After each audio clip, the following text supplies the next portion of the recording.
నాకు తెలిసిన ఒక వ్యక్తి ఉన్నాడు. ఆయన కొన్ని రోజుల నుంచి, కొన్ని సంవత్సరాల నుంచి ఒక వ్యాధి చేత పీడింపబడుతున్నాడు.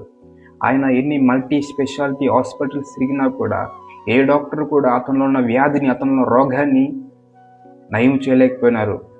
ఆయన ఎన్ని తిరిగినా కూడా నా రోగం నయం కావట్లేదని ఇంకా అలా నిరాశపడిపోయి ఉన్నాడు. నాకు తెలిసిన ఇంకో వ్యక్తి కూడా ఉన్నాడు. ఆయన కూడా అదే వ్యాధి చేత, అదే రోగము చేత పీడింపబడుతున్నాడు. అయితే ఆయన అనేక హాస్పిటల్ తిరిగి ఏదో ఒక విధంగా ఆ రోగాన్ని ఆయనలోంచి తొలగించుకున్నాడు.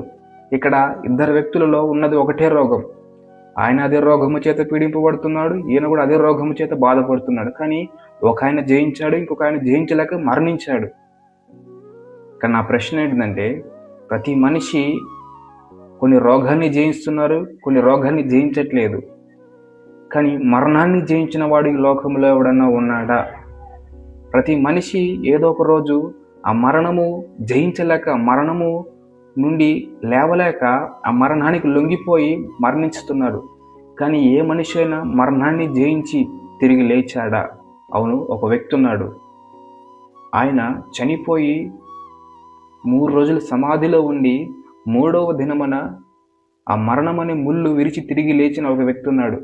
ఆయన అంటున్నాడు, మరణమా నీ ముళ్ళెక్కడ, మరణమా నీ విజయం ఎక్కడ అని. మరణం ముళ్ళు విరిచి తిరిగి లేచిన సజీవుడు, మృత్యుంజయుడు, మరణానికి ముచ్చెమటలు పుట్టించిన మానవ రూపంలో వచ్చిన నజరీయుడుగా యేసుక్రీస్తుల వారు.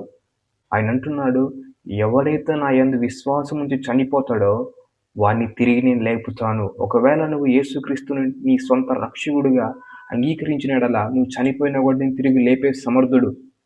నీకు మరణం మీద అధికారం ఇస్తాడు.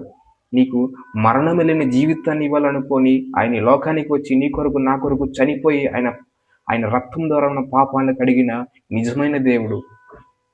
ఆయన నిన్ను ప్రేమిస్తున్నాడు, నీ కొరకు ప్రాణం పెట్టినాడు.